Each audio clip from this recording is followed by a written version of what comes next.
Good evening, everybody. Good evening, members, officers, and members of the public. Welcome to Tendring District Council Planning Committee on Tuesday, the 19th of September 2023.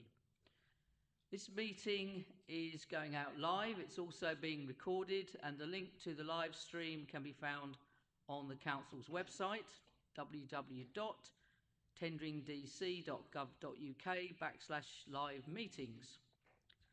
For the purpose of the recording, I will introduce everyone. I'm Councillor Maria Fowler, the Chairman of the Planning Committee, and I will introduce members of the committee separately.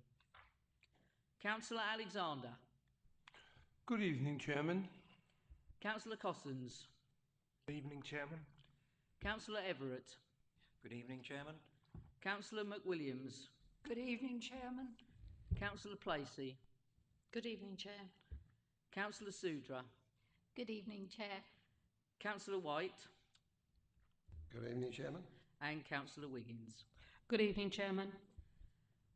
The council officers assisting us this evening are from Committee Services, Bethany Jones, and from Leadership Support, Hattie Dawson-Drasick, and from Planning Services, Michael Pingram, Jacob Yasma, John Pateman-G, and our Planning Director, Gary Guyver, and our Planning Solicitor, Mrs. Joanne Fisher. Changes to the agenda running order, there are none. Each application will be presented by the officer, followed by public speaking. In the order of the applicant or agent, then any member of the public who has already asked to speak for or against the application, then followed by a speaker from the town or parish council, and then finally the ward member. Members of the committee will then have a chance to question the officer.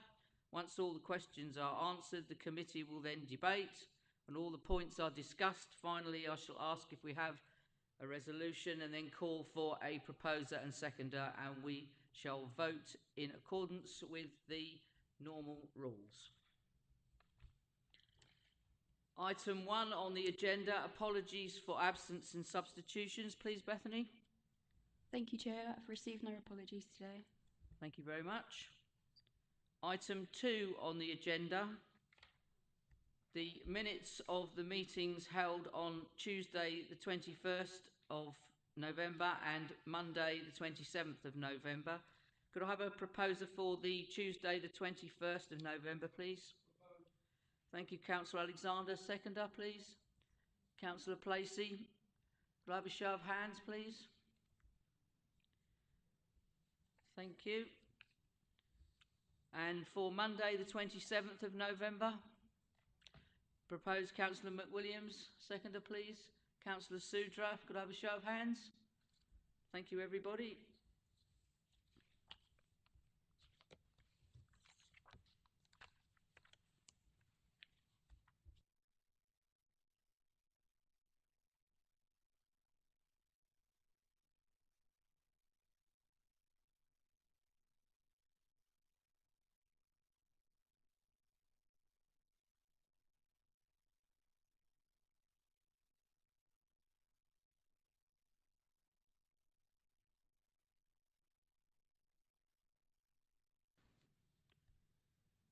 Item 3 on the agenda, declarations of interest.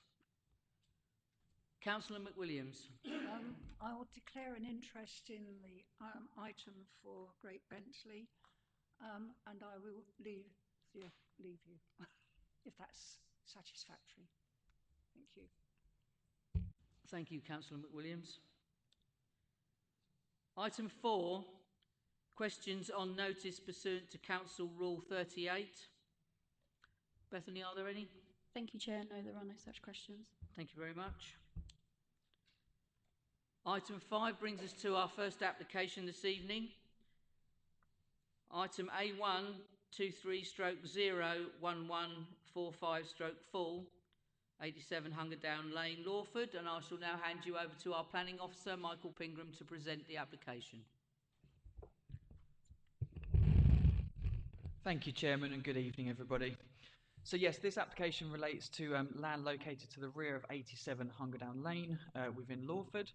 The application seeks planning permission for the replacement of a former agricultural building with one detached dwelling, which is in place of a dwelling granted prior approval in June 2023. So just before you hear it, this is the sort of Google image of the site. So it's located along the southern section of Hungerdown Lane.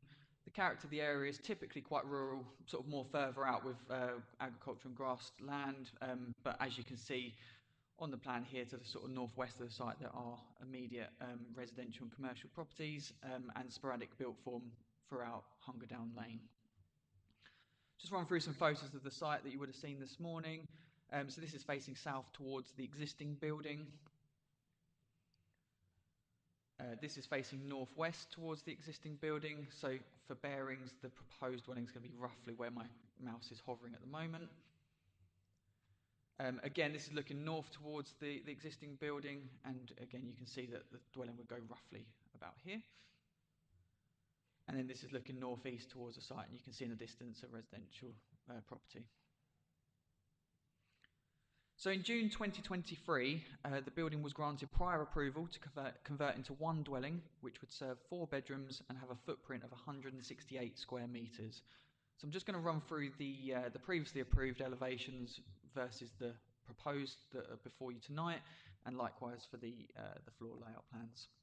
So these are the existing elevations approved back in June, and this is what's now proposed, which you can see is quite a similar design to that before. In terms of the approved floor plan, as I said before, it was 4 bedrooms, and there's the proposed now, so it's very similar again. And then just looking at the block plan, this was previously approved, again, the existing building with parking just there. And proposed is just slightly located, approximately 20 metres to the east. So in terms of the principal development, it is acknowledged that the site falls outside of a recognised settlement boundary and therefore is technically contrary to policy. However, officers note that the principle of a dwelling was previously established within the prior approval consent back in June, and this application essentially represents a replacement dwelling. The proposal is very similar to that previously granted consent. The floor space has increased from 168 square metres to 177 square metres. However, the access remains the same from the sort of north of the site here. The design is very similar, and the height of the building and number of bedrooms are unaltered. The main difference, as I said before, is just that the dwelling has been slightly relocated just to the right of your screen there. So given this, and that the previous permission remains extant until June 2026, officers conclude that there is a reasonable fallback position and do not object in principle. During the lifetime of the application, amended drawings have been provided which show the proposed dwelling to now be of a very similar design to that previously approved, and also of a similar size. Officers had previously raised some concerns that the initial design had material differences to the existing building, both in terms of height and overall design, but are satisfied that these concerns have now been addressed.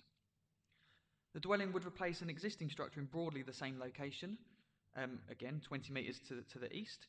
The dwelling would result in a similar footprint to the existing building, and there will be no net increase in the number of dwellings.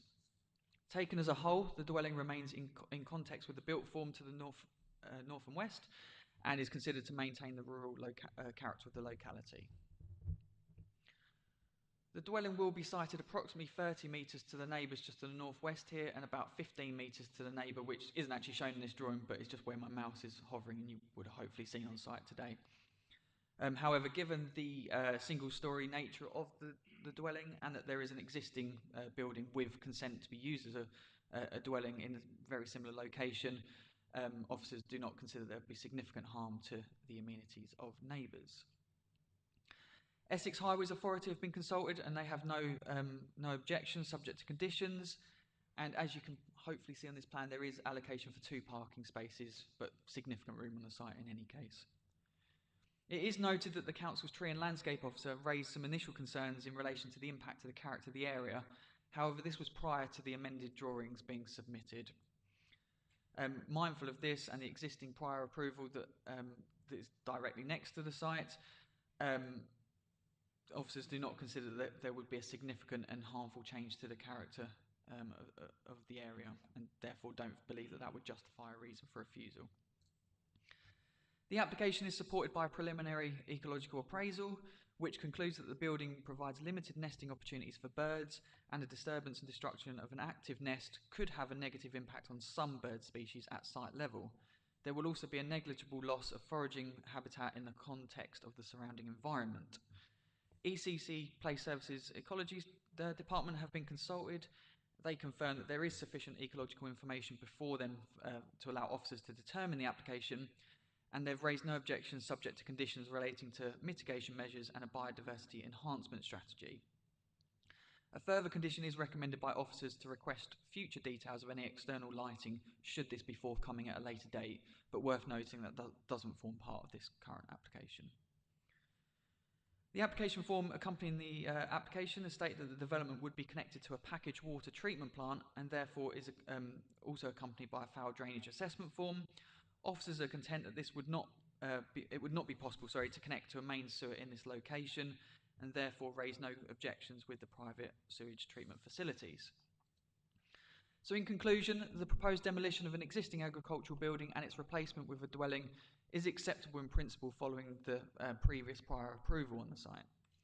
Whilst the dwelling has been located further east than the existing building, it is of a very similar size and design, will retain the same access and has the same number of bedrooms. Therefore, officers are content that the proposal would not be harmful to the character and appearance of the surrounding area. There are no significant issues in respect to neighbouring amenities or harm to trees. Essex Highways Authority have raised no objections, and there is sufficient space for car parking. One point I just wanted to add was on the update sheet, I have recommended an additional condition be included should members be mindful of supporting the application, and that is just to simply ensure that the existing agricultural building is demolished prior to first occupation of the proposed dwelling. Therefore, subject to the inclusion of this condition as well as the other conditions listed in the report, the application is considered to be policy compliant and recommended for approval. Thank you very much. Thank you, Mr. Pingrham.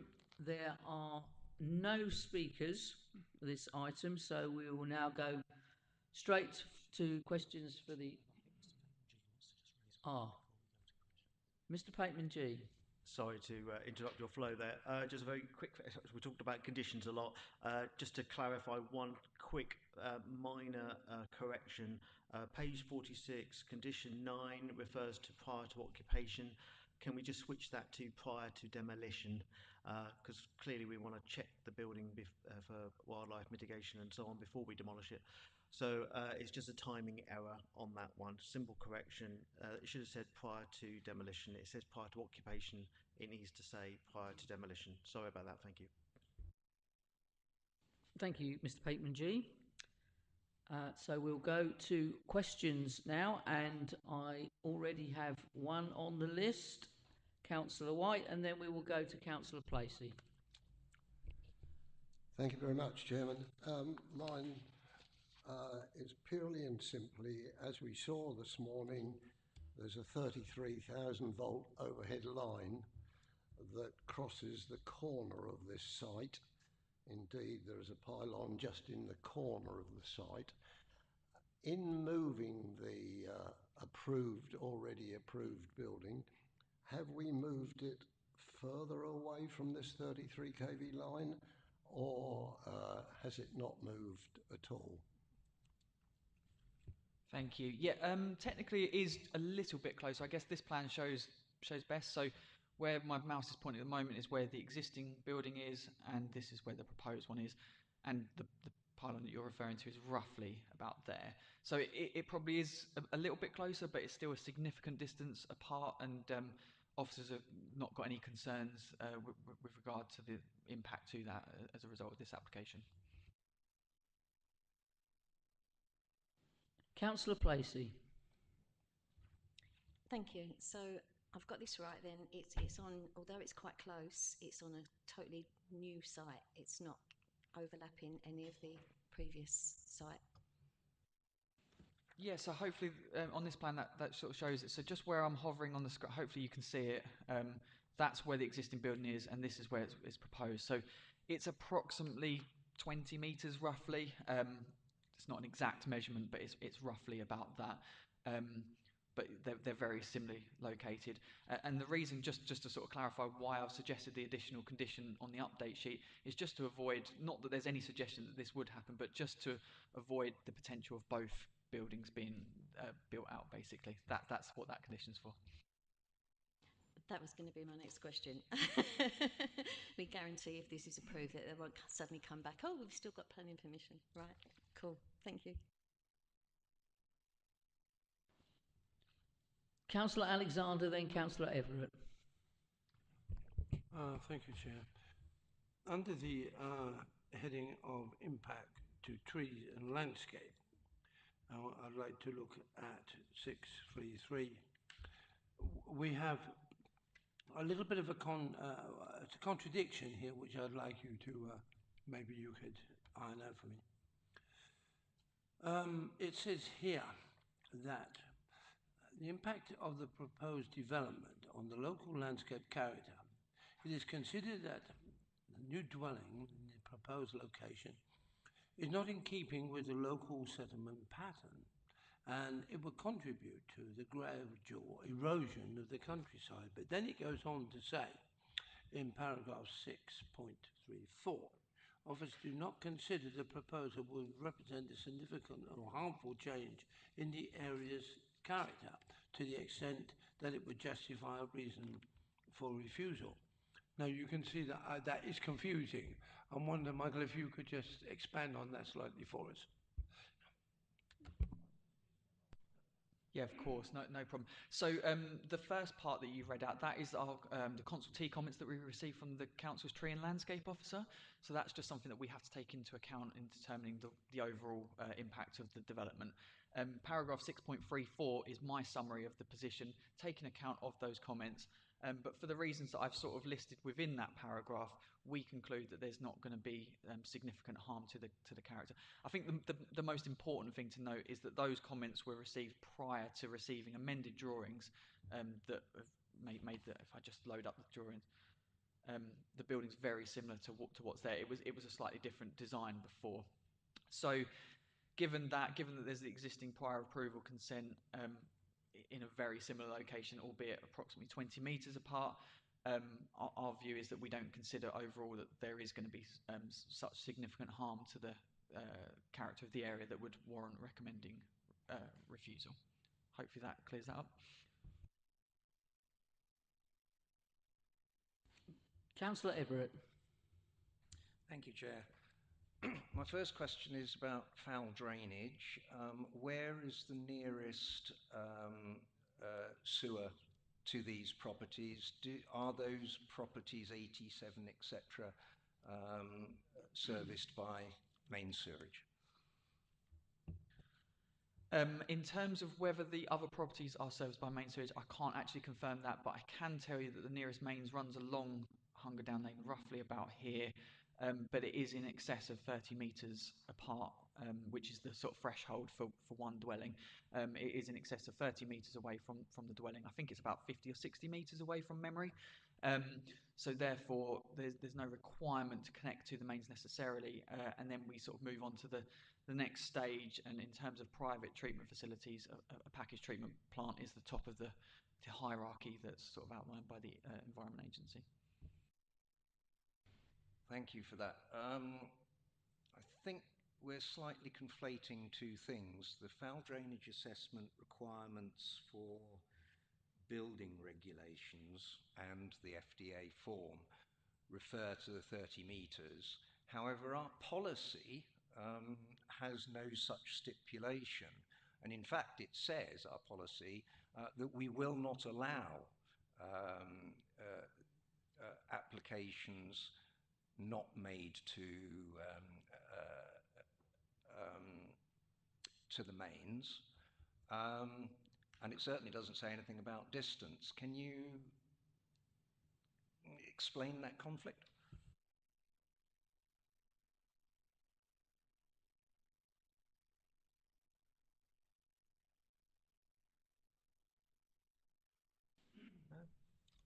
Thank you. So the policy PPL 5 refers to private sewage treatment facilities will not be permitted if there is a accessible public foul water sewer. And of course the question is, what is accessible? There is no position in the policy in respect of distance in that regard. So there is no provision of a distance within the policy of what is deemed to be accessible. Accessible could be what is reasonably accessible. It could be about finance, it could be about distance. It is not defined by your policy. And it also then goes on to talk about practical option. Ultimately, we have to take a balance here, and we've taken a position that building regulations does help us to a degree consider a distance of 30 metres. That is a reasonable position to take in the absence of that lack of definition. But ultimately, that is a judgment you may wish to take further in your debate.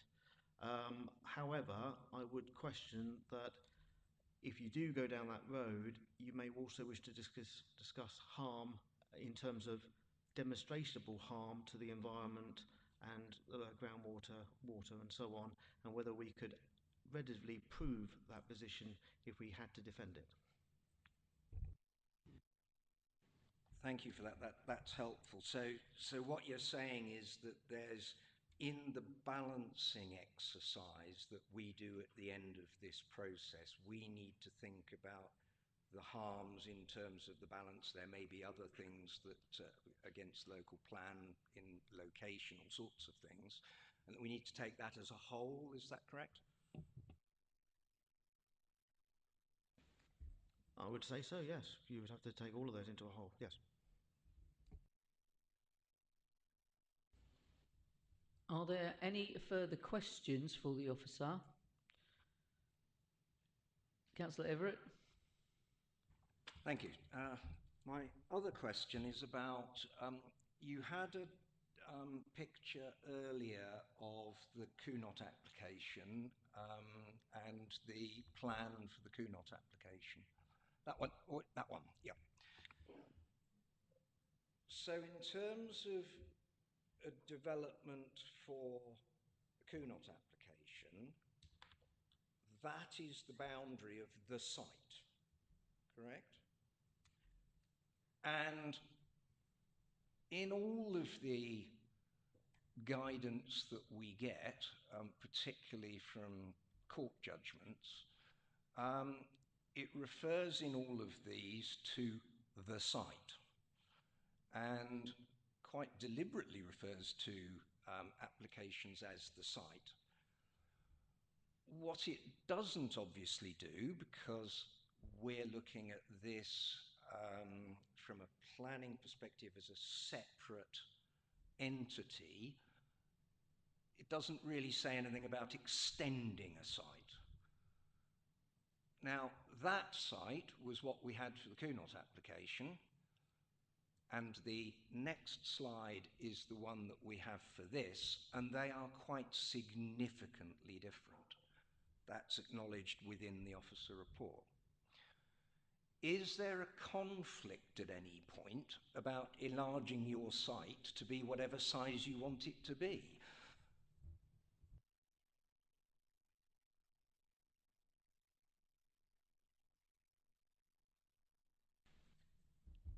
So in terms of prior approval, I need to check something. I'm just going through the general permitted development order because in terms of the site, I believe it refers to a sufficient plan to identify the site, but doesn't necessarily mean it has to be a red line boundary. I'll come back to you on that point because I need to double check. I don't know if Joanne might be able to get there quicker, but I'll have a look at that in just a moment. I just want to be careful about site. But what you have in front of you is not a extension of, it is a separate planning application, a full application to be determined on its merits. Now, we are saying that the Class Q notification, be it arguably a different site immediately next door, is a material consideration for which we could have a net gain of one house there, but what we're saying is we're just shifting it across slightly. Is that so material in the balance to make a massive difference in terms of harm and impact? And therefore, we are balancing that to say, as long as we control it, that we still only end up with one house in this vicinity. We are comfortable that that is a reasonable and defendable position to have. There is a point, and I will agree with you because I fought appeals on this basis, of how far do you move away from the existing site.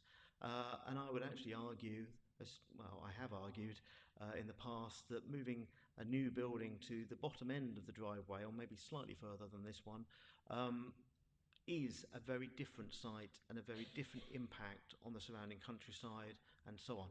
Different circumstances in that particular example, but sadly though, there's a judgment. There's no specific policy that says you can't move away by a certain amount of distance. Thank you, that's helpful. So I suppose my subsequent question to that is, in terms of a fallback position, we have to weight the fallback position because, say, the site is only about a 20th of the new site that we've got. Do we give it the 20th of the weight? How do we square that?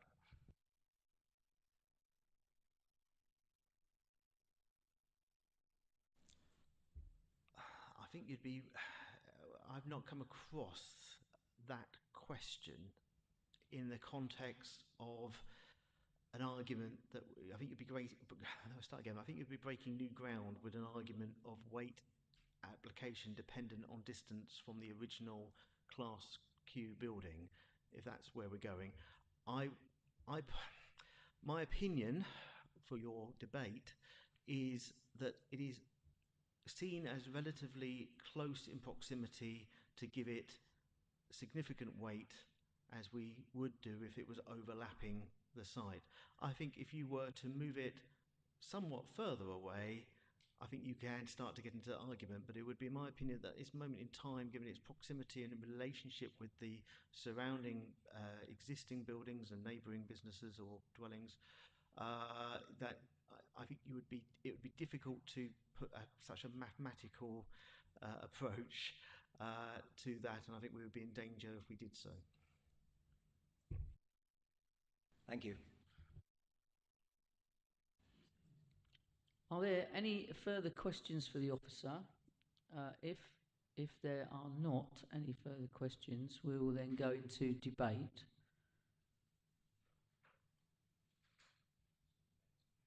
Okay. So I have no starters at the moment on the list. So, Councillor Placey, thank you very much.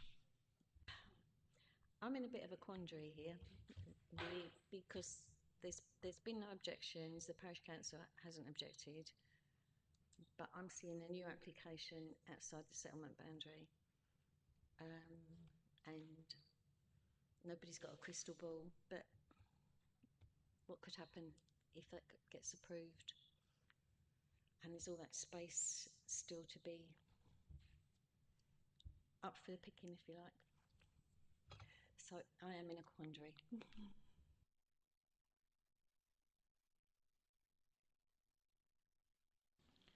Councillor White and then Councillor McWilliams. Thank you, Chairman.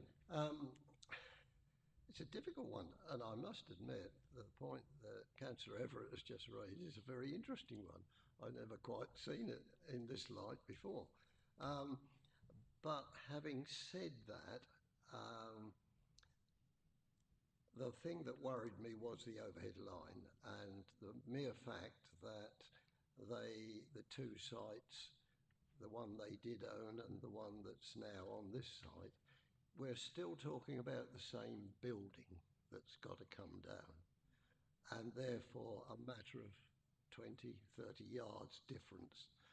It is quite a small one, and therefore, given that it's already got clause Q blessing, I think we've got to look at it in that vein, and in which case I would be supporting this. And when you're ready for more debate, I'll certainly move approval. Thank you, Councillor White. Councillor McWilliams. I didn't realise I said anything, but I'm listening to Councillor White's comments, and I have to confess I actually understand that point of view, and as it's already been here before, but we've got different areas now to consider. I think I'm inclined to actually support Councillor White's proposal. Thank you. Thank you, Councillor Williams. I am sorry, but I thought I saw you do that. So no, I need new glasses then.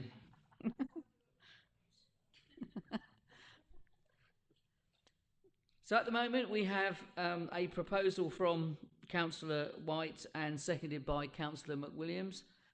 Is there any other comments members wish to add? Councillor Cossins?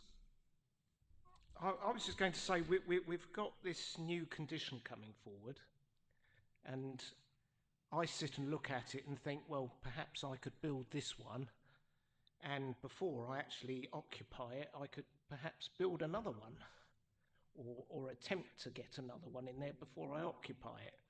Can we change that condition? Instead of saying prior to first occupation, would it be possible to say on commencement of the construction of the new property, the existing building could be demolished?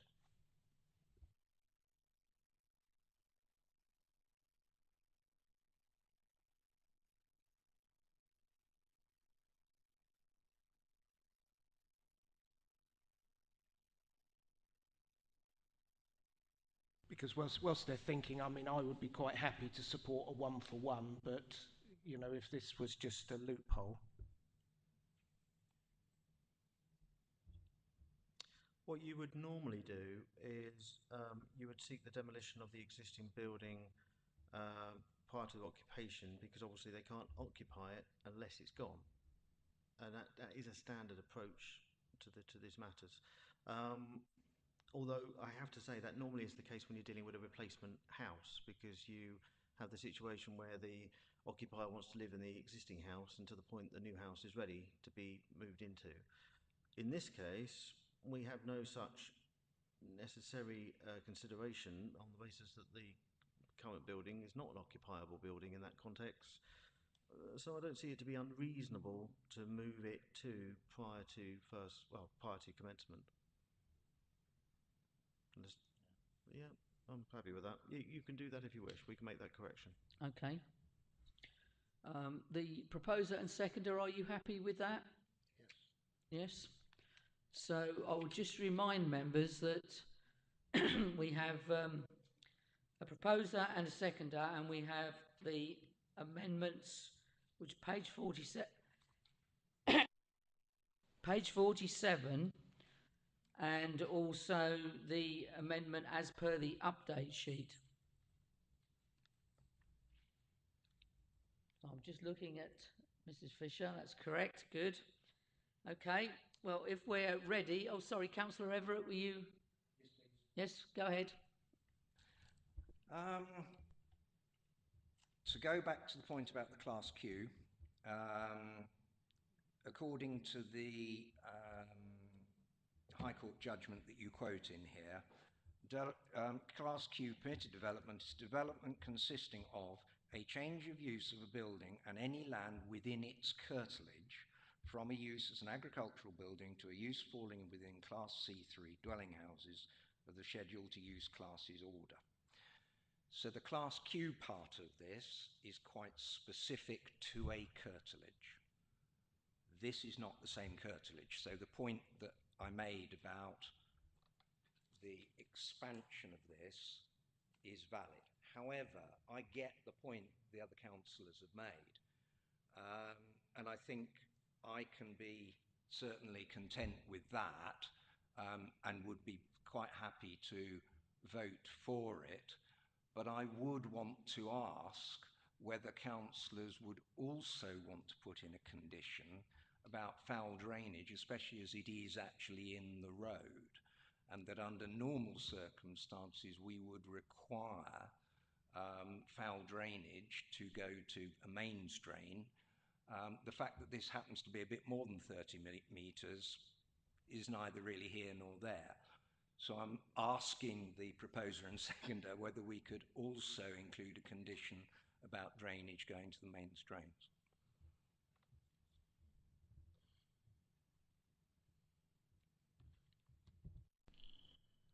Again, it's a very interesting one. The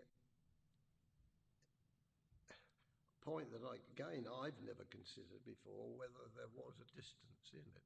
And it must be ideal to put it on main drainage. I would agree entirely with that. Otherwise, we shall all end up with all these small ones all round the patch. If the adjacent properties are definitely on main drainage, then I think an attempt should be made to get this one on. I would go with that. Councillor McWilliams, as you're the seconder. I agree. I believe that should be the case. Thank you. Okay, we'll just recap. Mr. Pateman G. Only wish to point out the risk of imposing that requirement in respect of requiring this property and the owner to connect to a foul sewer. We don't know the cost of that exercise. We don't know specifically why that hasn't been a consideration. We don't know if the land is available to do that. There may be ransom issues, there may be ownership issues. Well, I don't know about ownership because we've got the ownership, but in terms of ransom issues otherwise, to get to the actual sewer itself, there is a vast area of unknowns here, in my opinion, that you're imposing a significant cost to the development, and we do not know the repercussions of that. We also have to have the material consideration that the prior approval that they could just go ahead with does not have that stipulation. And if there was a case of appealing against that condition, I would, if it was me, be using the fact that I could just go ahead with the existing building next door, which is of no greater distance really to the road, as my argument of reasonability in terms of that imposed condition. So I would urge caution if you wish to impose that requirement. We could always delegate to officer to ask if there is a possibility or encourage, but I would say if you're imposing a direct condition to that effect, please cautiously consider it. Councillor Everett, would you like to come back on that? Yes, please. It sort of begs the question, why do we have a policy in the first place? And I think one of the things that I'm trying to say about this application is that it's using a shoehorn to go away from our normal policy.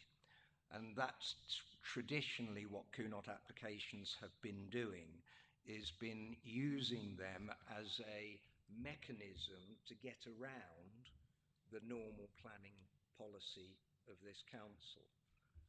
And I think this is a good example of it, because actually that building could have been further forward, could have been closer to the drains. It could have done all sorts of things. Now, I recognise that we have to look at the application as it is in front of us. But there are other options, and I think the point that you made, Mr. Pateman G, about actually going back to the agent and applicant and saying, is there a way that we could do this, perhaps might be a little bit of a redesign to allow that to happen. So I sort of get your point about the putting it in officers' hands to actually make that happen.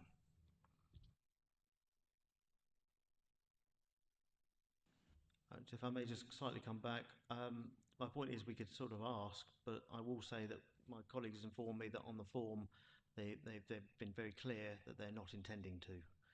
So the form, the drainage assessment form, one of the questions is, are you going to? And of course they've put no. So they've made a conscious decision that that is not the way forward that they wish to go.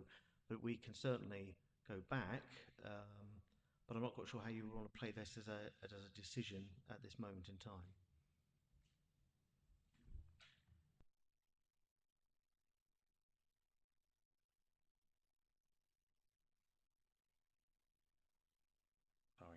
Is mainly for building regulations. So there is a bit of a dichotomy between what the form is for and what our policy is, and the differences between them. I think for me, and I'll shut up after this, for me it is about whether we want to allow this shoehorning into our policies of a use through a CUNOT application to get us to pull away from our normal planning policies within the tendering district plan. So it's about whether we want to enforce the plan or not, for me.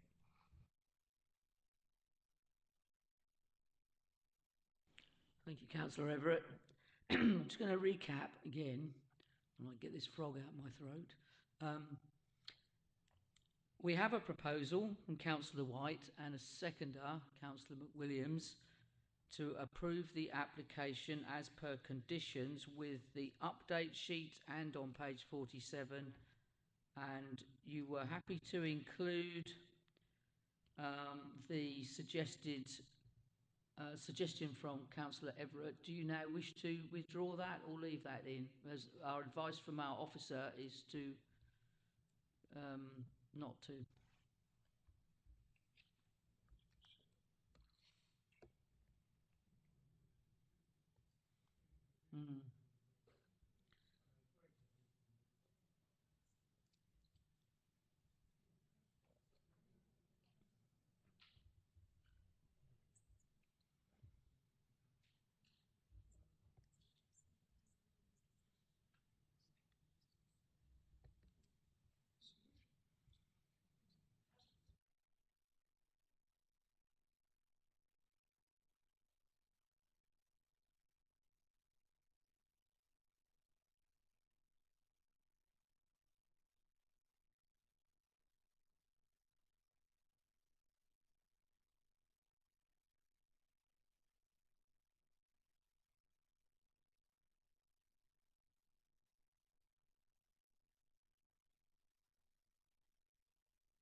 Members, Councillor White has just confirmed that he is still supporting this application without that final amendment. Councillor McWilliams? Yeah, you're in agreement. Okay. The vote will be by show of hands. And we normally do it by individual. But there will be for approval, as I've just read out, for the update sheet, page 47, and page 40, the amendment on page 47.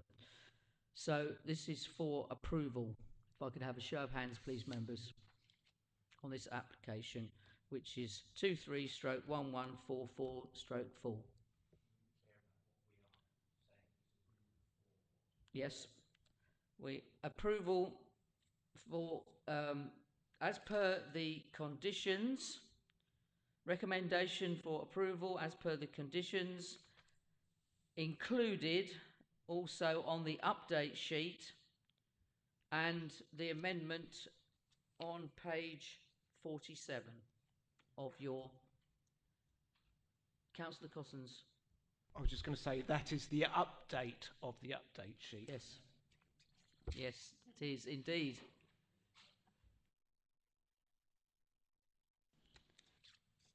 So all those in favour, please show.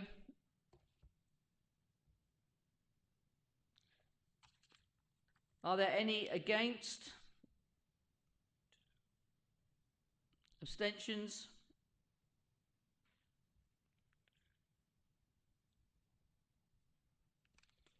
That application is approved, and we will now have a short 5-minute break.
Item 6 on the agenda, planning application A223/101514/full 5 Brook Street, Manningtree.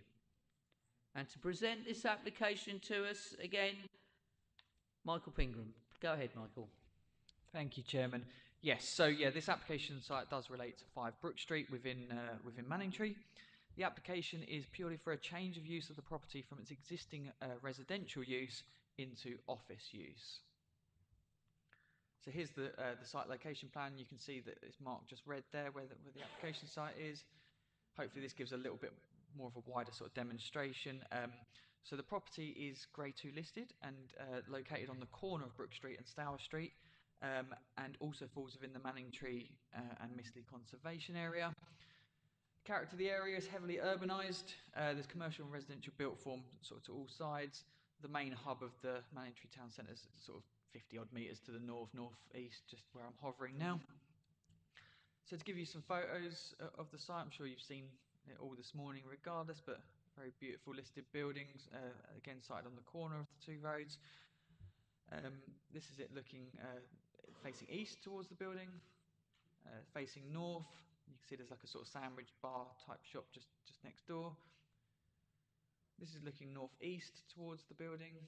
Give a good view of both sides of the building there. And this is an elevation just showing the existing and proposed, which essentially demonstrates that there's no difference. And so the only real difference here is just on the floor plans here. So you can see to the ground floor it's an existing kitchen converting into a reception, living room to an office, bathroom upstairs remains the same, and the 2 bedrooms converting into office use. So the application proposed the conversion of a residential property into office use that will allow for a total of 3 office rooms and an ancillary reception area.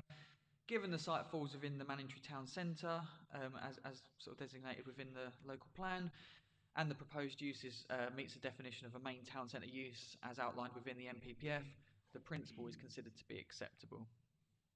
The building is Grade 2 listed and within a conservation area, but there are no internal or external alterations proposed. We did, however, consult Essex County Place Services for their comments, and they've confirmed that they consider the proposal preserves the special interest of the listed building and the character and appearance of the conservation area. There are a number of residential properties located either adjacent or within the close proximity to the site. However, the opening hours of the offices are proposed to be 9 AM to 5 PM Monday to Friday. And also it's just a general low-key use that we don't consider is going to generate significant noise disturbances, and reiterating the point that there's no alterations to the building either. Essex Highways Authority have been consulted and they do not confirm they have no comments to make. Essex parking standards do state that for such a use, that given the size of the property, there would normally be a requirement for 3 parking spaces, but there are no parking spaces provided. However, officers have taken account of the sort of highly sustainable location within good walking distance to a range of services and facilities within Manningtree. Given that, and also the existing residential use of the property also has no parking provision, on balance, we do not consider that the harm is so significant that it would justify a refusal reason. So, just to summarise in conclusion, the proposal includes for a recognised town centre use within the Manningtree town centre boundary and is supported in principle. Whilst the building is Grade 2 listed and within a conservation area, there is no impact to these heritage assets given that no alterations are proposed and the nature of the use. Despite a lack of parking provision, given the highly sustainable location within the Manningtree town centre, there's not considered to be significant harm, and there's also no identifiable harm to the amenities of neighbouring residents. So taking all of the above into consideration, the application is again recommended for approval. Thank you. Thank you, Michael. There are no speakers on this application, so we will go now to questions to the officer, and I shall take advantage of my position as chairman and I shall ask the first question. Michael, could you please confirm that the application is only before the committee because the applicant is an elected member of the council? Thank you, Chairman. Yep, sorry, I should have mentioned that, but yeah, that is the only reason why it is before Planning Committee tonight. Apologies for overlooking that. No, that's fine. Thank you very much. Questions for the officer, members? Councillor Alexander. Thank you, Chair. I believe maybe Councillor Everett raised this during the day about changing the structure of the building. There's going to be no physical change to the building apart from its use. That's correct, yeah, there's no external alterations or internal alterations. I'm just double checking, but I'm pretty sure that there's an informative on, just to, for full clarity, section 8.3, there is an informative titled listed building consent, and it's just to sort of outline if they were to make any internal alterations as a result, if this application was approved and they start works and realise internal works are required, they would need listed building consent. But at this moment in time, the application before us includes no internal and no external alterations. It's purely a change of use. Chair? Okay. So, is this come from basically domestic into an office use? We've no idea maybe for what use or how many people will be using that. I'm rather curious about parking. Is that applicable to this at this moment? So in terms of the parking, so there is no parking provided, and the Essex parking standards state that for an office use of this size there should be up to 3 parking spaces. But given the site's sustainable location, it's in good walking distance to sort of amenity areas, services and facilities, we've fallen on the judgment that the lack of parking is acceptable on this occasion, and also just adding as well that the existing residential use has no parking either. In answer to your first point about the use of the building, bear with me 1 second, I'm just going to double check that for you.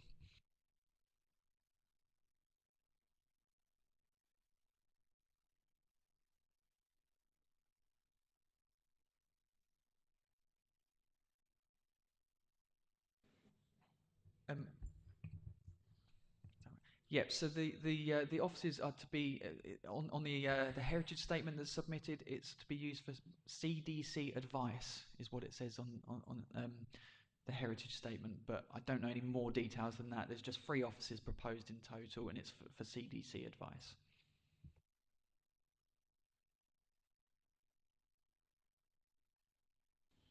Councillor Alexander, do you wish to come back on that? No. Okay. Okay. If there are no further questions for the officer, we're going to debate. Councillor Everett. Thank you. Pleased to start the debate. I'm really pleased to hear that there are no physical alterations to the building, because if there were, I think I'd have a lot more concern. I do have a slight concern about parking, but as you say, it's a sustainable location, and so therefore I think that's going to be something that we can live with. So from my point of view, I would like to propose approval to this application, please. Thank you, Councillor Everett. Councillor Alexander? Yes, Chair. I'm also prepared to second the application, and just to add that initially this was for domestic use, and therefore people lived there for eons of time, and therefore parking didn't matter. The reason I mentioned that is the fact is that now this is a change of use and a whole new policy looking at us, and I wonder how that fitted in. But you explained that to me, and I'm happy with that. Thank you. Thank you, Councillor Alexander. Are there any further comments on this application? Well, in that case, then I'm happy to go to the vote. And we are voting on 23/01514/Full 5 Brook Street, Manningtree, to approve as per recommendation and the conditions. There are no updates on the update sheet. For approval, may I have a show of hands, please? And that is unanimous. Thank you, members.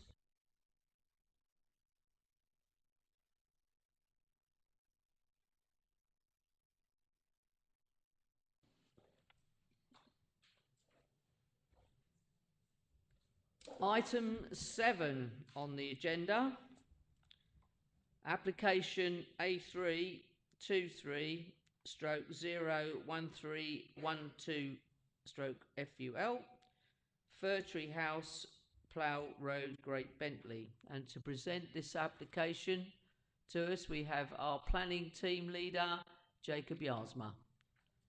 Thank you, Jacob. Thank you, Chair. And Councillor McWilliams will now leave the committee and someone will come and get you.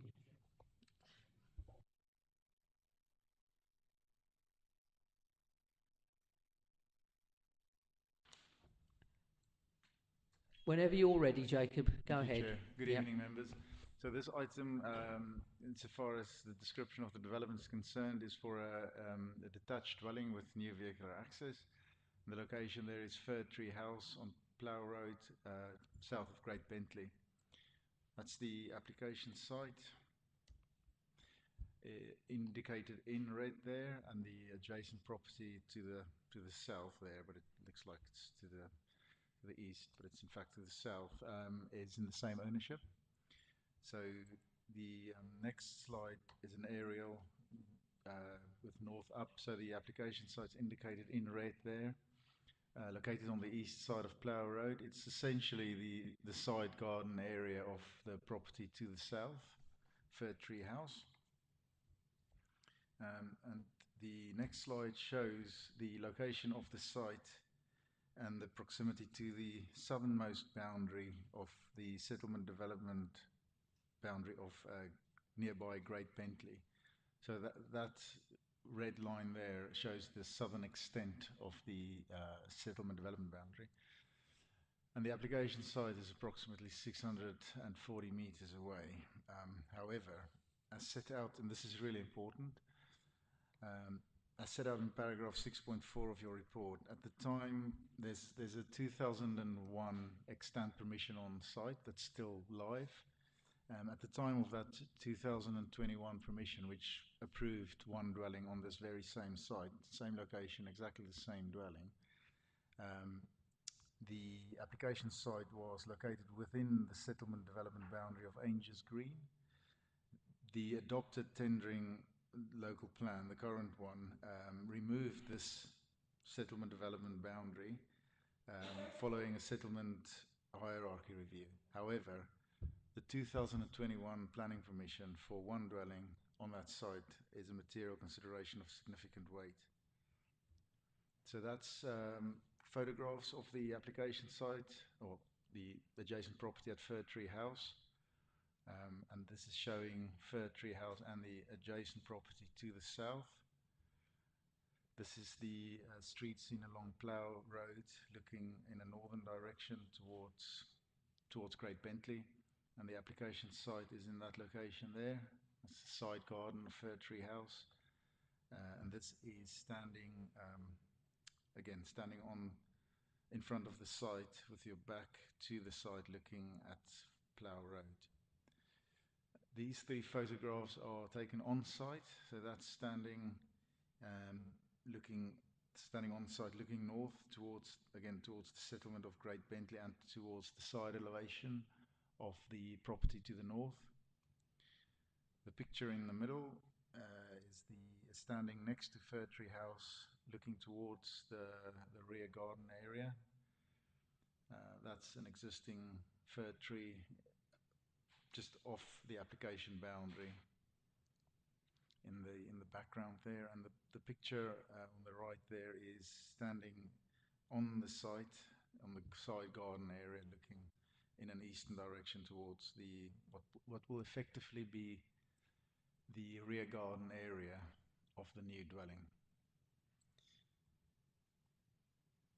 This slide shows the proposed layout and floor plans. Again, it's identical to the 2021 approval. Living accommodation on ground floor and the 3 bedrooms on the first floor. And the proposed elevations, front, 2 side elevations and the rear elevation, again identical to the 2021 approval. So the update sheet, there's just one update for you in relation to the extant planning permission at the site approved in 2021. A discharge of condition application has been submitted to the council quite recently, and that is the only pre-commencement condition relating to the 2021 approval, details of landscaping. This discharge of condition application was approved by the local planning authority in early December, just a couple of weeks ago, and the submission and approval of this discharge of condition application shows clear intent from the applicants to carry out the previously permitted development, and therefore your officers are giving significant weight to the extant permission. So with that in mind, members are requested to consider officers' recommendation. Thank you, Chair. Thank you, Jacob. There are no speakers on this application, so we'll go straight to questions for the officer. And we have our first question from Councillor White. Thank you very much, Chairman.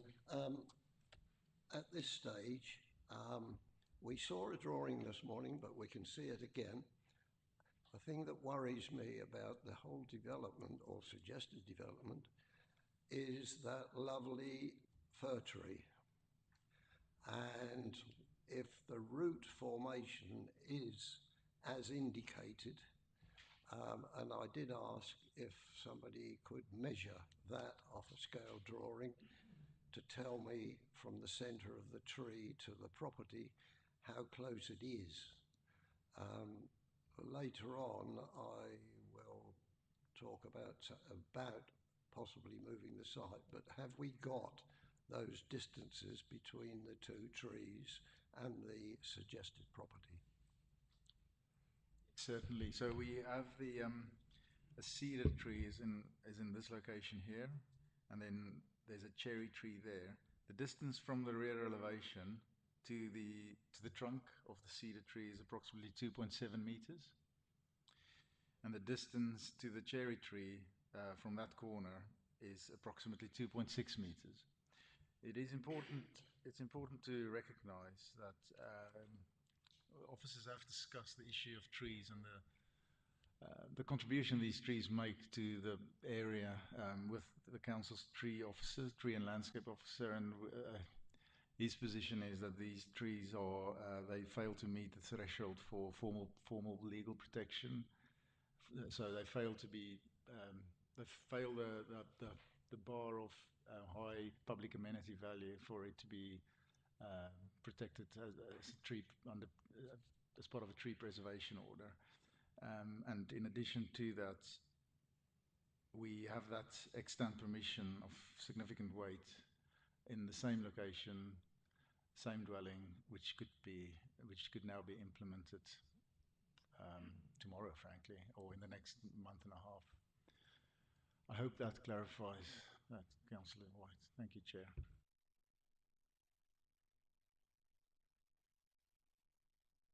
I was interested in, so thank you for that, and we'll obviously come back when we get to the discussion.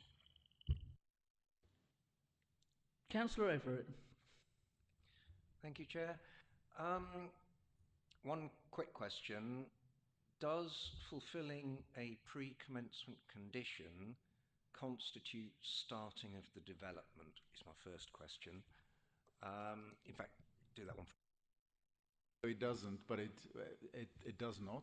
But for decision makers, it changes the weight because it shows intent, and it moves the developer closer to that point where they can just literally move in with the diggers or the builders and begin to dig foundations or whatever the case might be.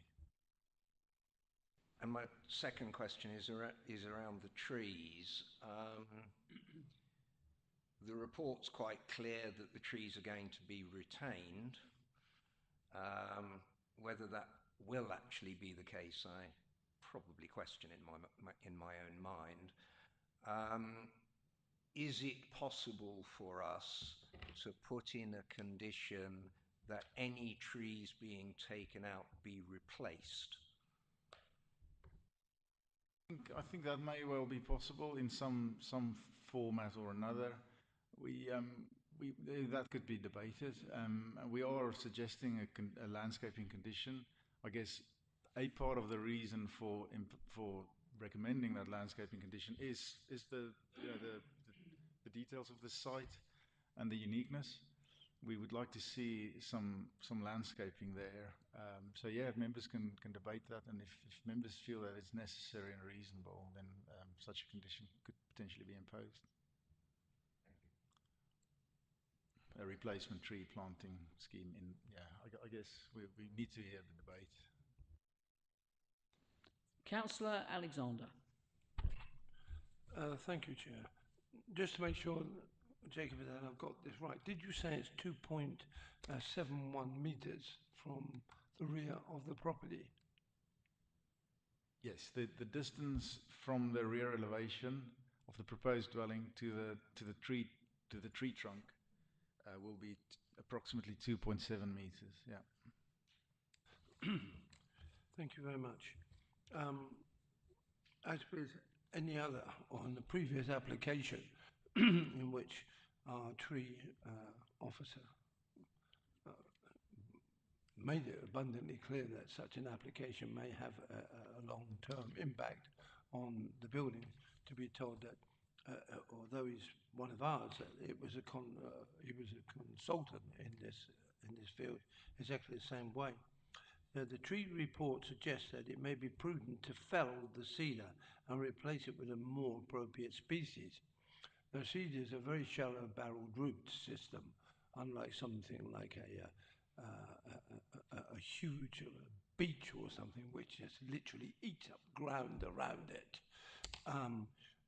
Is there no scope for ring culture on that to control the root growth rather than remove it?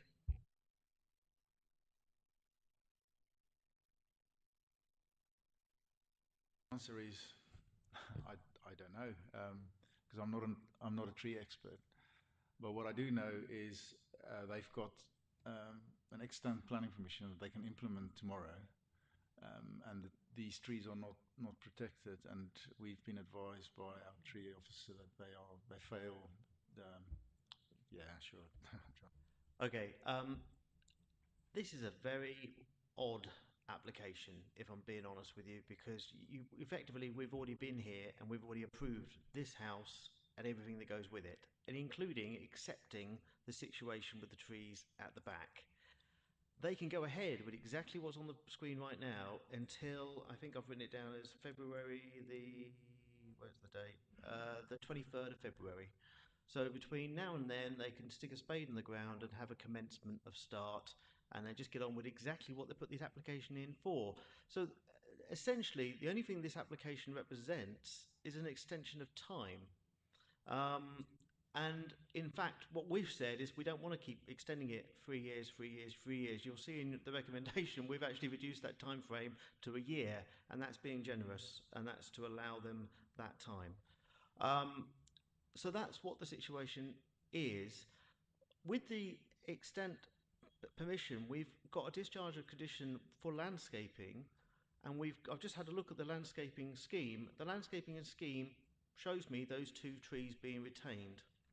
So therefore, the condition, if that proposal was to go ahead, kicks in, which means that if those trees were damaged and removed, they'd have to be replaced within 5 years. Maybe in the same location, we might agree a slight variant to that location. With the scheme before you, essentially an exact replica of that scheme, we've got the same conditions in effect proposed, and we'd go round the circle again, and we would seek to retain those trees. Truthfully though, and we've got to be very mindful of this to be realistic, should there be a proposal on the table for these trees to be removed, if I'm perfectly honest, we have not recognised them to be of a value to be retained. So there is that consideration. We can do our best, which I think we have done in terms of the conditions of landscaping that we're recommending, but truth be told, they are not valued in that context that we have a defendable position to simply refuse an application on trees alone. Does that help summarise where we are? Thank you, Mr. Pateman G, for that. Yes, that's very helpful. Chair, I wish to come back. Councillor Everett. So sorry, Councillor Alexander. Did you wish to come back? Sorry, Chair. Yeah, I hope you don't mind. Sorry. Sometimes we agree entirely to disagree. I don't see that in anything else but a superb young specimen of a cedar growing. It has everything that has the ability to be able to turn into a magnificent tree. Looking at the word here, when it said prudent, acting with care and thought for the possible future. Now, is that what we're saying here? That the tree, unkempt, will get to the point where it would just literally take over because they do grow to huge size. So with that, I can accept that. But what I don't, and I can also accept the fact that that we have to replace those within that specified time. But what are we going to replace it with? I mean, the last time we had this, they replaced it with whips. So we had to wait 150 years to see what they look like. And of course, none of us are going to realise that. We've sat in committee here before, Chair, and we've made this decision where we've said it's got to be replaced with a tree maybe sympathetic to the area, which is compatible to the area and is of a more mature status of at least between 5 and 12 years old, as in grown in a nursery. Is that something, John, that we might be able to ask for, or is that going over the top?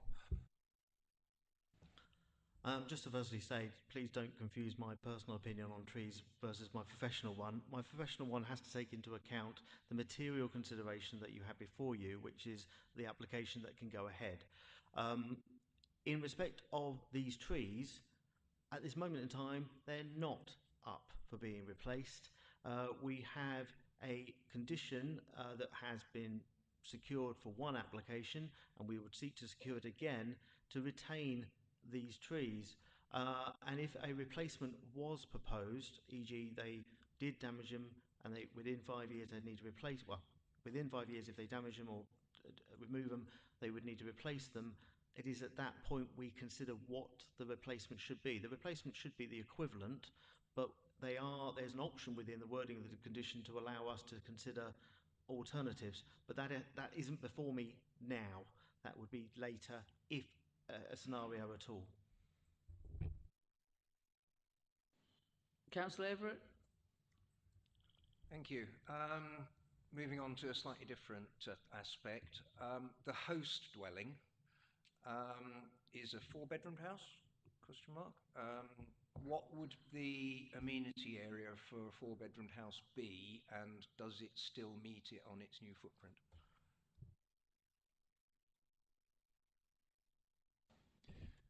So with the adoption of our new local plan, we don't have specific allocated private amenity areas attached to different dwelling sizes. The policy talks about private amenity space and gardens needs to meet the needs and expectations of occupiers.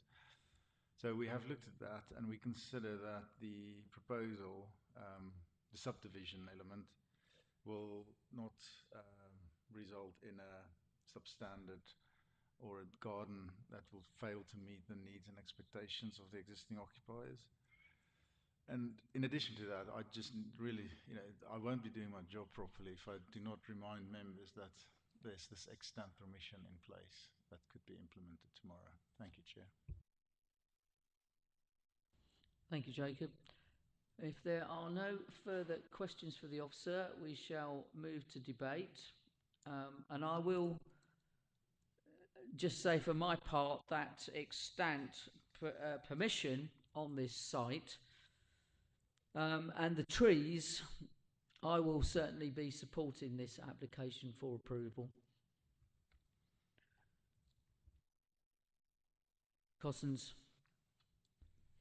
Yeah, I think we saw this morning, the site, and I'm actually go a little bit further. I mean, it says in the condition on number 4 that if the tree dies or is removed, etc., in the next planting season with others of a similar size. So it actually does state that we won't just get a width, we'll get a similar sized tree.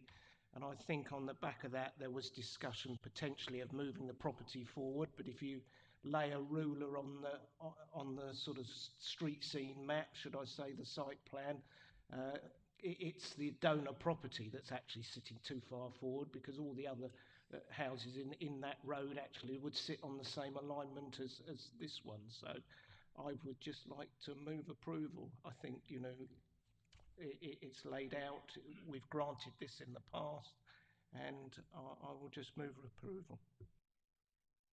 Thank you, Councillor Cossins. Councillor White. Thank you, Madam Chairman.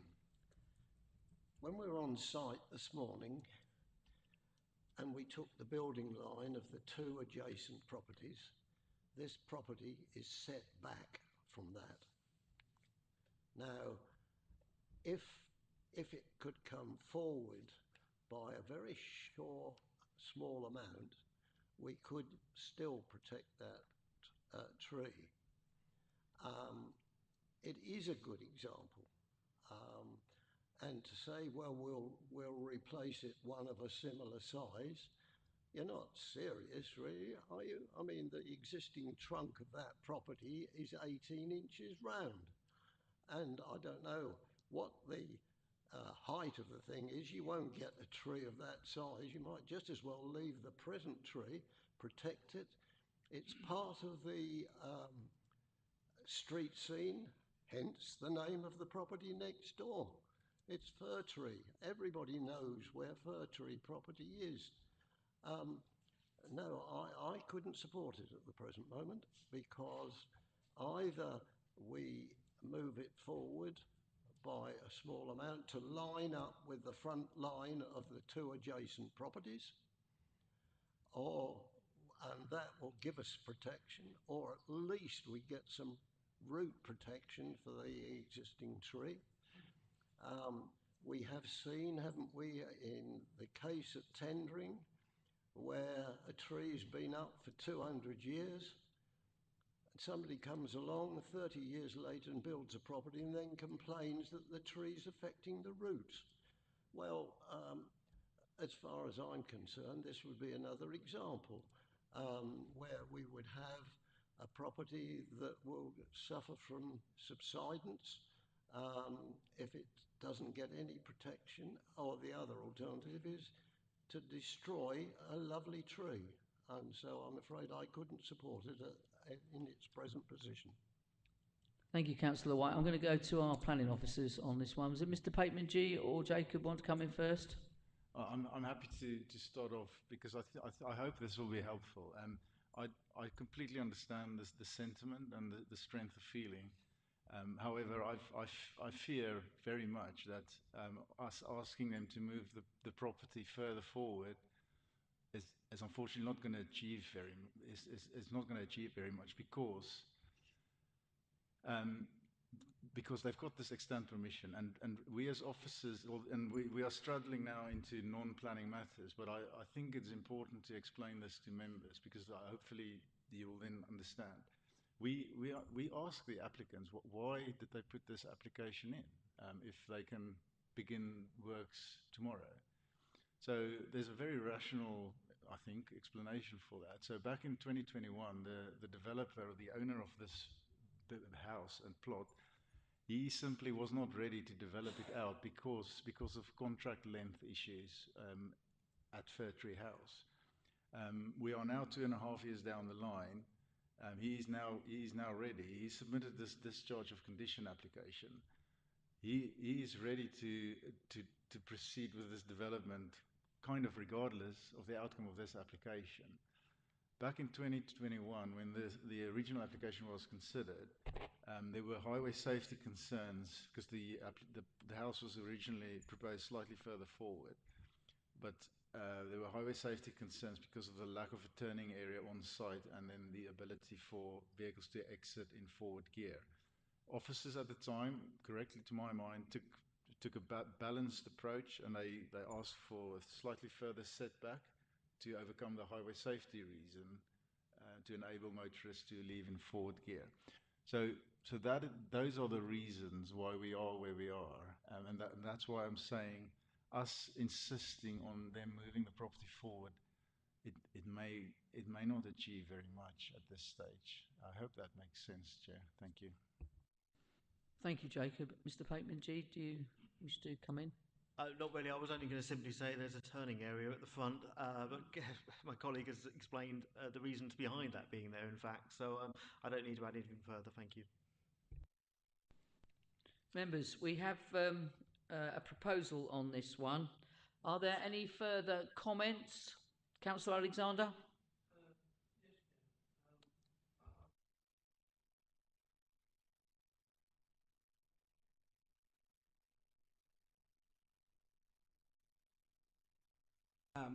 Sorry, didn't they go on? So, no, yeah. Sorry about that. So I pulled up my forestry emails here and gone into their system, and it clearly states the roots of a cedar trees are not invasive. Thus, the plants and the structures around the trees are considered to be safe. Now, that's from the Forestry Commission. I'm not sure if they know anything about trees. Who knows?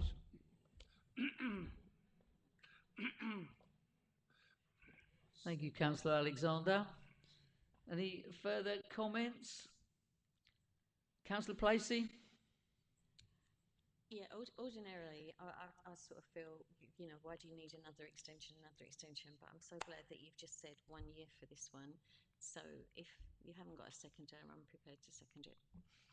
I put that question to them, and the reason why they want this permission is they don't want to feel rushed and hurried into. For them, it's a big endeavor to build a house, and they want it properly project managed. They want it properly planned out, and that they don't want to feel rushed and hurried. And that's the answer to that. That's a good question. Yeah. Thank you, Jacob. So to recap, we have a proposer, Councillor Cossins, and a seconder, Councillor Placey, to approve this application subject to unilateral undertaking and conditions set out in section 8.2. Have I missed anything out, Mrs. Fisher? No, thank you. So, for approval, if I could have a show of hands, please, members. 2, 3, 4, 5. Those against? Abstentions? That application is approved.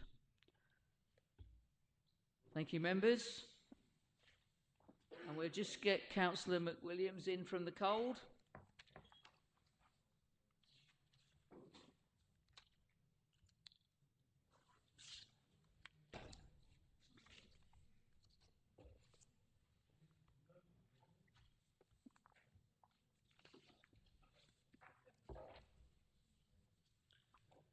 Item 7 on the agenda, item 8 is item A4, Enforcement Report, November 2023, and I shall hand over to Mr. Pateman G, our Head of Planning.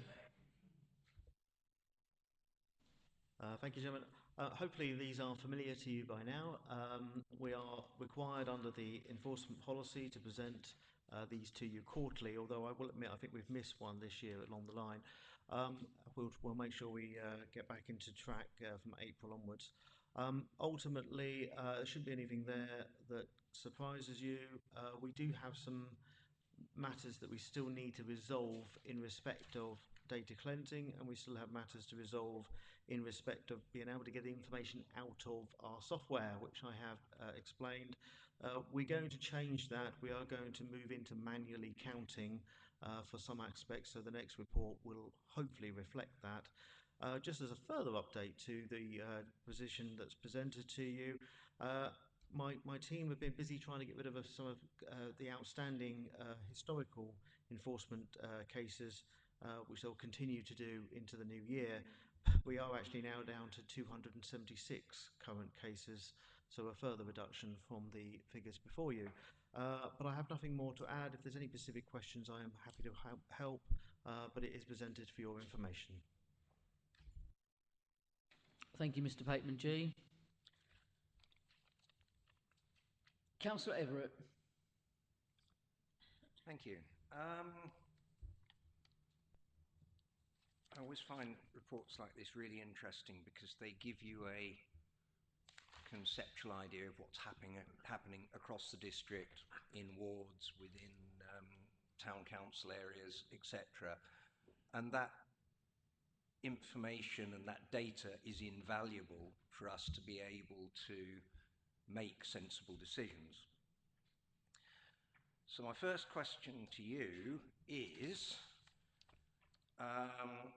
in terms of wards, what is the number of enforcement cases against Frinton-on-Sea ward?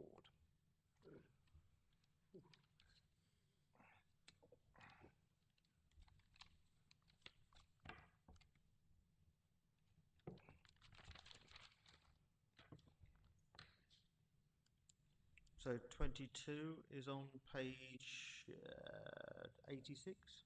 I've got 86 on mine, but 86, 87. Yeah. Thank you. That, of course, I'm making a point, which is that actually that isn't Frinton-on-Sea ward. That is actually Frinton-on-Sea or Frinton and Walton Town Council area. There are 22 cases. And the point I'm making is that within here, it is really useful for ward members to get an idea of what cases there are in their wards, but you can't tell that from this data. And the reason why you can't tell it from this data is because under the heading on page 86, electoral ward, you actually have a list of town council areas and parish areas, and under parish you have a list of ostensibly wards, but in fact you don't, because under the parish one you've just given me the information from Frinton-on-Sea of 22 cases, and actually it says for the electoral ward, which is actually the town council, 22 cases for Frinton, Homelands, Kirby Cross, Kirby Lysoken, Hamford, Thorpe, Beaumont and Great Holland and Walton. Can't be both. Well, it could be both, but it isn't. So in fact, the information here is not helpful. In fact, it is misleading, because what we have for an electoral ward is not an electoral ward. What we have for a parish is not a parish, and so the data is meaningless. What are we going to do to fix it, please?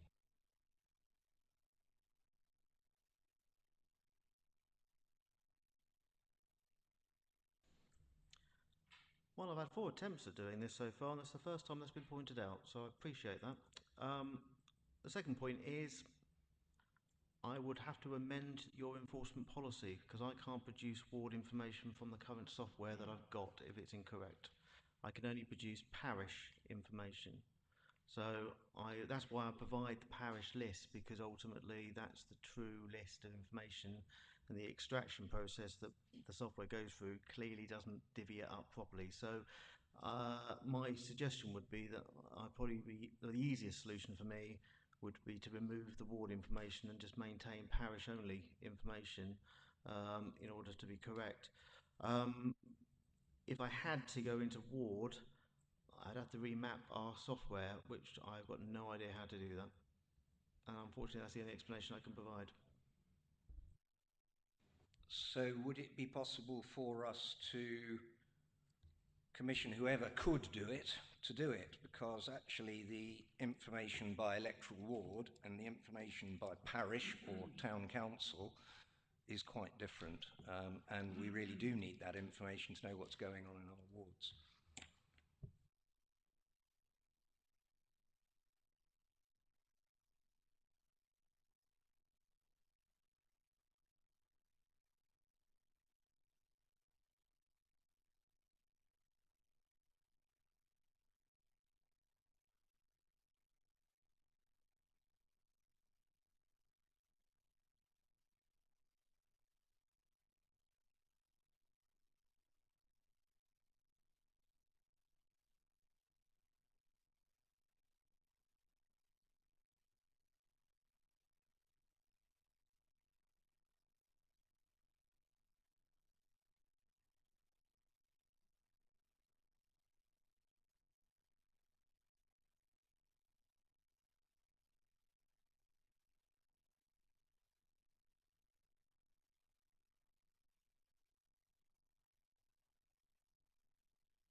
Right, I think we've worked out the issue actually.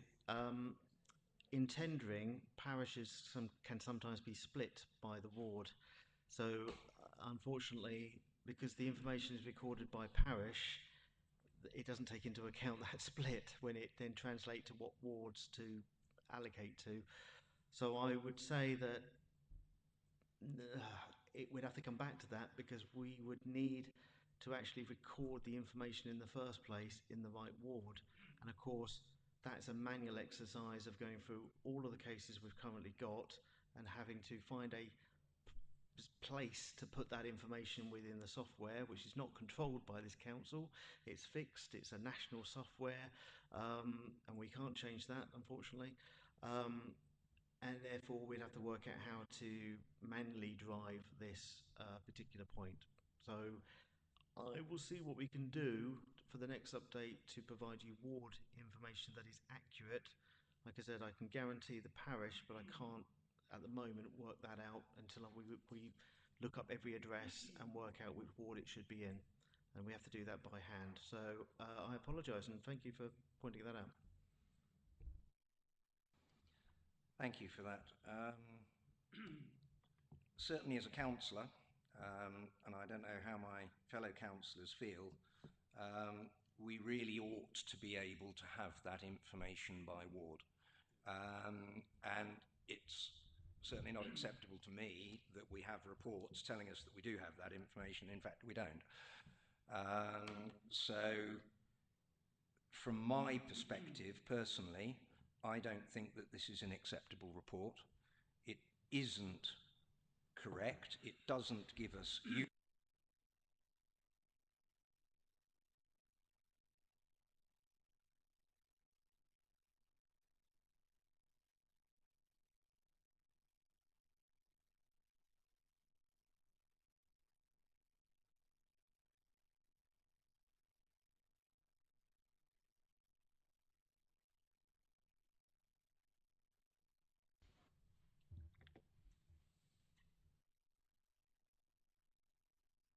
without having to take time to explain the entirety of the reporting tools available to your officers.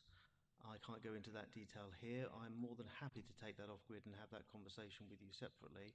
And I am more than happy to demonstrate the current constraints that we are under in respect of information and data analysis, which is woefully poor. And I will be quite plain on that point. And I'm more than happy to go through that. I apologise for that simple mistake of the wards. I will say the rest of it, I am assured, is accurate and should be taken that way, I would hope. But I apologise for that mistake in respect of ward versus parish. Like I said, it hasn't been pointed out before, and I appreciate it's been pointed out tonight.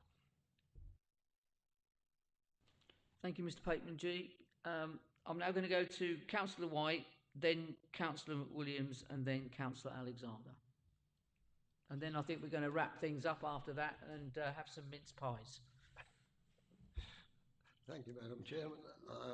I will not. I will not continue long and length, so you can have your mince pies. First thing I'd say that I welcome this style report, and it's also I welcome the way the figures have been up until now going down.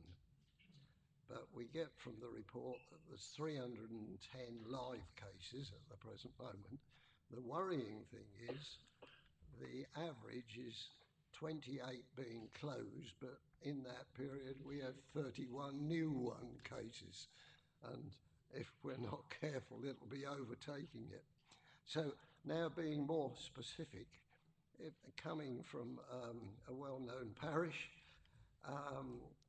the thing that worries me is the parish of St Joseph with 86. Now there's only one other, and that is the unparished areas of Clacton, and when you take it that includes 60 untidy gardens in Jaywick, that leaves the Clacton figures for all the other wards down to 37. It therefore highlights tremendously the 86 cases in St Joseph.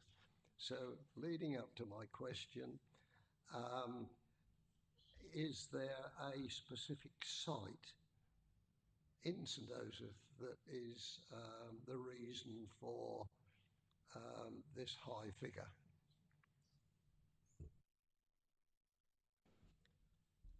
In St Joseph, the main driver for the majority of those cases is occupation of particular units, whether they should be occupied all year round or not, thanks to a planning condition that restricts the time that they should be occupied. A lot of those are historical cases, and I do one of the we've been concentrating to a degree on Bel Air and issues around that. We have got to a point where we put forward a recommendation to management team on Bel Air that we are now taking a little bit further to look at. So we are looking to move on to Point Clear, which is a very separate matter, has different issues and constraints. That is now the next phase of going around the coast to get to in order to review those cases. I suspect within a couple of months, well, I'll put my reputation on this one a little bit more. I suspect by April that figure will drop dramatically as we review those cases in the next 3 to 4 months. Thank you, Chairman. If I could just pursue it, I didn't name the site, but it's been, Bel Air has been mentioned now, so it's been on the stocks for a number of years, and every year we say we've done a survey of people living there all the year round, and yet either the figures went missing or we didn't pursue them any further. And so really, if you'll accept one more question, of the Bel Air ones, when are we going to start to see some action? We must have got the figures this winter of the people that are living there illegally, and so when are we going to start seeing some action? So in terms of our last review of Bel Air specifically, I do know the number, but I do say that there is a report that is recommending action. There are at least 2 options that have been presented. Because they have not been agreed, because I have been asked to find out further information for particularly one recommendation, I don't think it's appropriate to discuss that further in this forum at this stage. But it is being actively pursued. I appreciate it's taken some time for us to reach this point, and I appreciate before my time that for my joining here, it's taken some time to reach to this point. But it requires time because with regard to that area, you're dealing with over 350 plots at least. Each one of those has a planning history that you have to understand, and you have to be able to put the information together on to be able to serve any kind of notice if that is the action we go forward with. Because otherwise, if you serve a notice incorrectly, the opposition effectively automatically wins by any simple mistake. So ultimately, it is taking time to put together a fair and concise action, but I don't want to discuss that because it really relies on a management decision that I need to take further forward at this stage. And we have meetings on that viewpoint in the next month. Thank you, Mr. Pateman-G.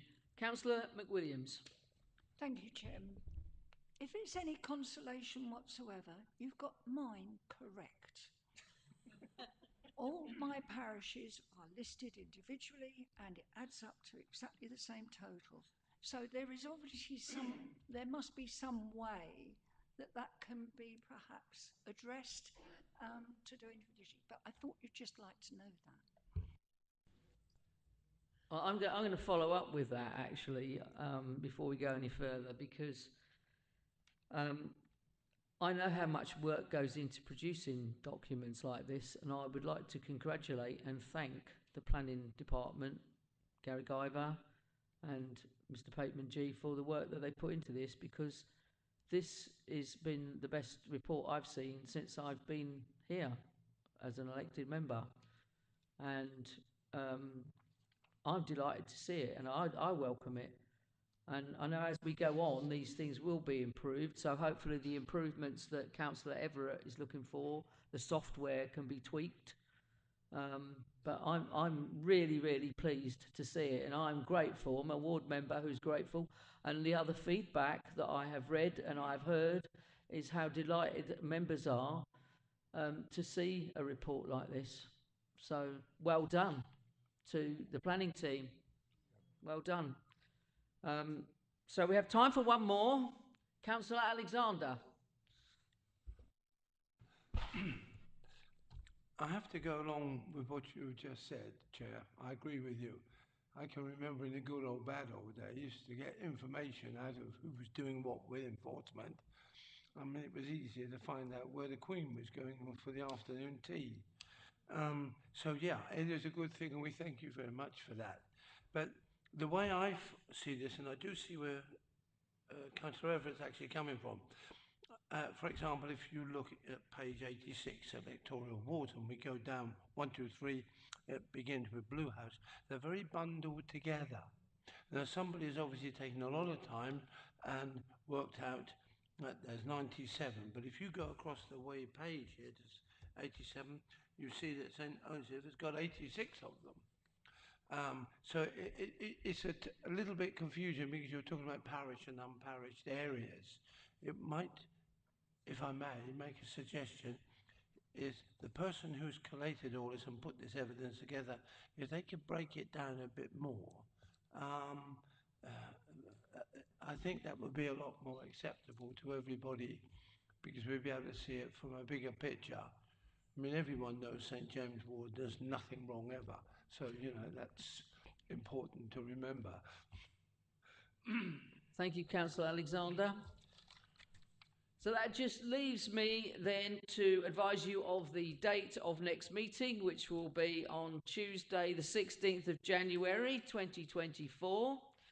Thank you all for tuning in this evening to our live stream. And I shall wish you a peaceful festive season and a happy new year. And those of us who are here